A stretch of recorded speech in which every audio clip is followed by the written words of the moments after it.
तो ये भारत, पाकिस्तान, बांग्लादेश तीनों को मिला दें तो करीबन करीबन 50 करोड़ मुस्लिम लोग हैं यहाँ पे रहते हैं। ये कहां से आए? इतने मुस्लिम तो अरब में भी नहीं है, मिडिल ईस्ट में इतने मुस्लिम नहीं है। इस देश में पारसी भी आए, बुद्ध हैं, राजपूत हैं, सिख हैं, बहुत कौमें हैं, ये क्यों नहीं हो गए 50 करोड़? इस क्वेश्चन का क्या आंसर है? फिर एक दलाल टाइप के जो लोग हैं उन्होंने एक नया नैरेटिव स्टार्ट किया। ये पिछले 25-30 साल से ज्यादा जोर पकड़ा इस नैरेटिव ने, 20-25 साल से, कि ये प्यार से कन्वर्ट हो गए। ये हिंदू ही थे, प्यार से कन्वर्ट हो गए। वेरी गुड, वाह। ये कहा गया सूफी संत आते थे, दरवेश फकीर वकीर आते थे, और लोग प्यार से कन्वर्ट हो गए। मैं आपको एक एग्जांपल देता हूं। जैसे हमारा एक बहुत बड़ा देश था, ऐसे एक बहुत बड़ा देश था पर्शिया। वहां पारसी रहते थे और वो कलाओं में, ट्रेड में, एजुकेशन में बहुत ऊपर देश था। उसकी वो पूरी सिविलाइजेशन बहुत हाई पे थी। ये मिडिल एजेस की बात है। मुस्लिम्स का अटैक हुआ, करीबन 25-30 साल में एक भी पारसी जिंदा नहीं बचा। सारे देश छोड़ के भाग गए, मर गए, लूट, हत्या, बलात्कार। और 25-30 साल में एक नया इस्लामिक मुल्क बन गया। बाद में जिस मुल्क का नाम पड़ा ईरान। सारे पर्शियंस कहां गए? कुछ भाग के तो हिंदुस्तान भी आ गए थे। वो प्यार से कन्वर्ट हो गए। ऐसा प्यार इस दुनिया ने कई बार देखा है। अफ्रीका में, एशिया में ऐसा प्यार 25-30 कंट्रीज ने बर्दाश्त किया है, और वो 25-30 कंट्री टोटल इस्लामिक बन गए। और लेटेस्ट कश्मीर, जब वहां से 3 लाख 4 लाख हिंदू भगाए गए तो वो प्यार से भागे वहां से, और पूरा कश्मीर इस्लामिक हो गया। Make no mistake, it's a caliphate. जो बगदादी करता है खलीफा जो अपना साम्राज्य बनाता है जहां सिर्फ मुस्लिम होते हैं, और अगर गैर मुस्लिम है तो उन्हें डिम्मी बन के रहना पड़ेगा, खत्म होकर रहना पड़ेगा। वो कैलिफेट है इस्लाम की। इस वक्त कश्मीर में, हिंदुस्तान में कैलिफेट है। 1921 में मालाबार में दंगा हुआ था, वहां भी कैलिफेट बनाने की कोशिश की गई थी। कुछ 50,000 या 1 लाख हिंदुओं को बाहर निकाल दिया था वहां से, फोर्स्ड कन्वर्जन किया था। तो तब नहीं बना पाए, लेकिन आज कश्मीर में कैलिफेट है, ध्यान रखिएगा। ये आपकी गुलदस्ता और कश्मीरियत, जमहूरियत, इंसानियत सबके बीच में एक कैलिफेट बन गई। लेकिन आप कहते हैं कुछ हुआ ही नहीं है। और जब ये 3-4 लाख हिंदू वहां से भगाए गए 1 महीने के अंदर, तब कॉन्स्टिट्यूशन सो रहा था, इंटेलेक्चुअल सेमिनार कर रहे थे, गंगा जमनी तहजीब पे सेमिनार कर रहे थे, और इस तरह की तमाम रोजा इफ्तार की दावतें चल रही थी। Happy, everybody was happy. और जो पूरी तरह इस्लामिक नहीं बना, उसके टुकड़े हुए, जैसे हिंदुस्तान के टुकड़े हुए, सूडान के टुकड़े हुए, और आपकी और हमारी जिंदगी में, हमारे लाइफ टाइम में स्वीडन का टुकड़े होंगे। आज से 15-20 साल के अंदर स्वीडन टूट जाएगा। ये एक प्रोसेस है जो पूरी दुनिया में चल रहा है। आप या तो बहुत भोले हैं, देखते ही नहीं, या आप इतने मूर्ख हैं कि दुनिया में क्या हो रहा है आपने कभी देखा ही नहीं, या आप झूठे हैं, या आप दलाल हैं। अगर आप इस पूरे प्रोसेस को मना करते हैं कि नहीं नहीं ऐसा कुछ नहीं था, यहां तो बड़ी गंगा जमनी तहजीब थी, आप इन सब में से एक है, या हो सकता है सब कुछ हो। चलिए मैं आपके साथ एक एक्सरसाइज करता हूं।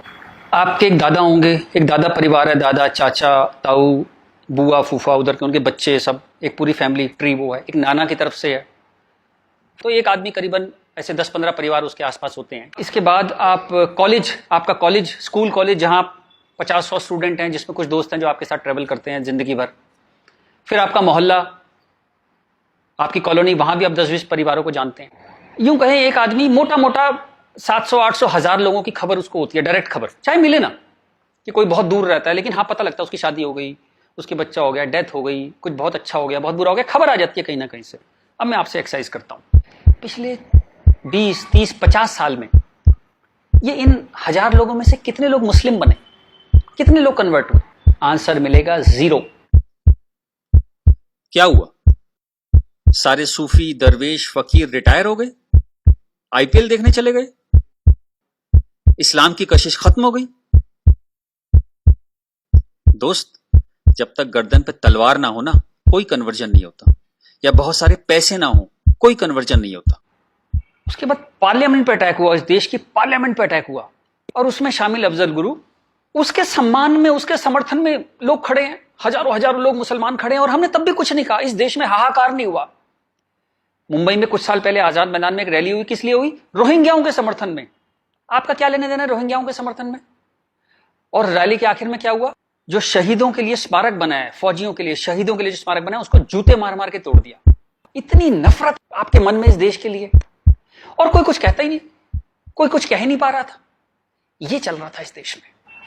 तो ये जो एक हेट है, ये इन दोनों कौमों में रही, और वो एक नफरत जो थी वो कभी, it never became a past history, distant history, कभी नहीं हुआ, वो रोज रहा।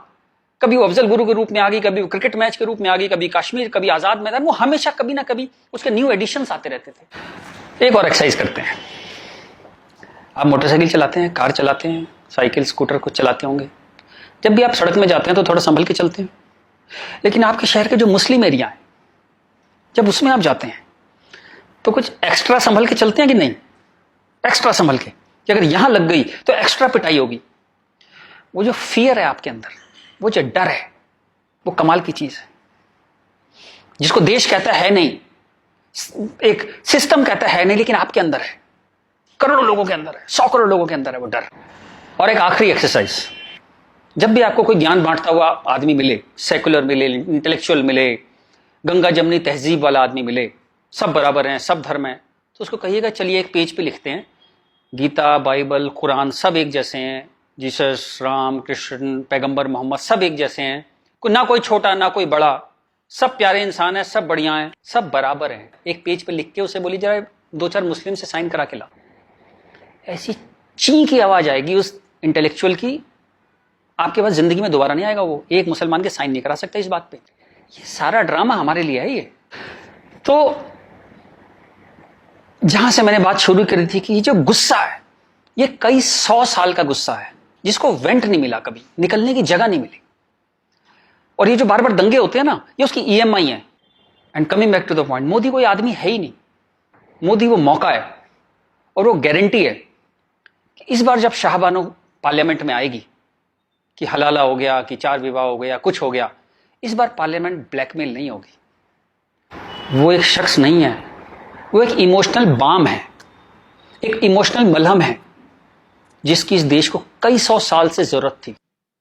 और अगर आप सोचते हैं कि एक आदमी क्या कर सकता है, तो दोस्त, कैसे आकाश में सुराख नहीं हो सकता, एक पत्थर तो तबीयत से उछालो यारो।